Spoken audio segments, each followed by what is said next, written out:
میں بس یہی کہوں گی،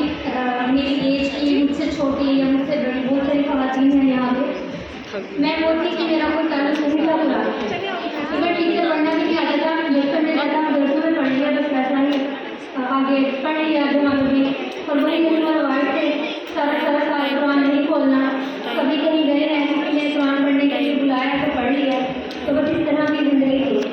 لیکن قرآن سے جڑ کے استاد سے جڑ کے یہ کہہ رہا ہے کہ اس کے بغیر کوئی زندگی نہیں ہے۔ اگر کسی کو مشکل لگتا ہے کہ ہم لوگ نہیں پڑھ سکتے، ہماری روٹین بہت زیادہ ٹف ہے، یہ ہمارے لیے پاسبل نہیں ہے، ہمیں یونیورسٹی جانا ہے، ہمیں کالج جانا ہے، ہمارے بہت ڈفرینٹ جابس ہیں، وقت نہیں نکل رہا، تو آئی تھنک آج کے دور میں یہ ایکسکیوز ہمارے اللہ کے لیے کوئی کام نہیں آنے والا،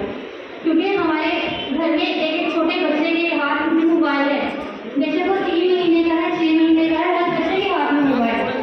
وہی بات جو سادہ نہیں، نالج تو آپ کے گھر میں آیا ہے نا، ہر گھر کے دروازے کے اوپر نالج کا ہے، پھر بھی اگر ہم لوگ اس نالج کو اویئر نہیں کرتے تو پھر ہمارے پاس اللہ کے کوئی ایکسکیوز نہیں ہے کہ ہم لوگوں نے کام بالکل نہیں سیکھا۔ تو یہ جو پالیسی کی ہے، ریکویسٹ بھی ہے کہ جو بھی مرد حضرات یہاں پہ ہیں، خواتین ہیں، کوشش کر کے اپنے بچوں کو قرآن سے ضرور جوڑیں۔ اور آج کل جو حالات ہیں ہمارے سامنے ہیں، we are obviously in the era of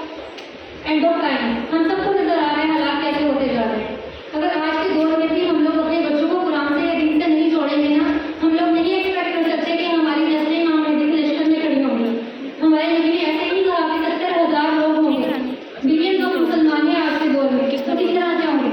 ہمارا ٹائم تو سارا دن ہمارا موبائل پہ فون میں گزر رہا ہے، ہم لوگ فوڈ کو ڈسکس کر رہے ہیں، ہم لوگ بزنس کو ڈسکس کر رہے ہیں، ہم جہاں بھی بیٹھے ہیں ہماری کوشش چل رہی ہوتی ہے۔ اگر کچھ نہیں ہو رہا تو دین کے ساتھ تعلق جو ہے وہ نہیں بن پا رہا، اور مجھے نہیں لگتا کہ اس سے بڑی اپرچونیٹی ہمارے پاس کوئی ہوگی۔ اگر آپ لوگ فزیکلی اس انسٹیٹیوٹ کو نہیں جوائن کر سکتے، I would say highly appreciate کہ آپ ہماری اکیڈمی کو ضرور جوائن کریں اور ہمیں استفادہ حاصل کریں۔ تھینک یو سو مچ۔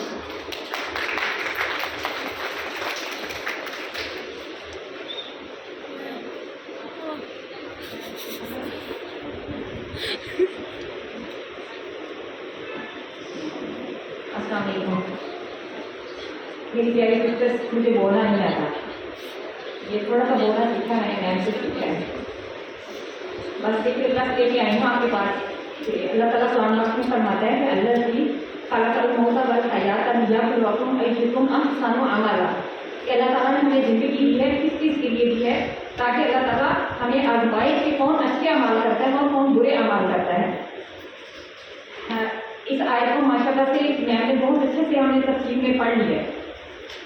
جب سے میم نے مجھے پتہ چلا کہ ہمیں کچھ بولنا ہے تو مسلسل میرے ذہن میں یہی ایک آیت گونج رہی تھی، مسلسل یہ آیت گونج رہی تھی کہ جب میم نے مجھے موقع دیا تو میں اسٹیج پہ کھڑی ہو کے میں اپنی دوستوں سے، اپنی بہنوں سے یہ التجا ضرور کروں گی کہ اللہ تعالیٰ نے ہمیں آزمانے کے لیے زندگی دی ہے، ہماری آزمائش ہے، اب یہ ہمارا دارالعمل ہے اور دارالجزا جو ہماری آخرت ہے،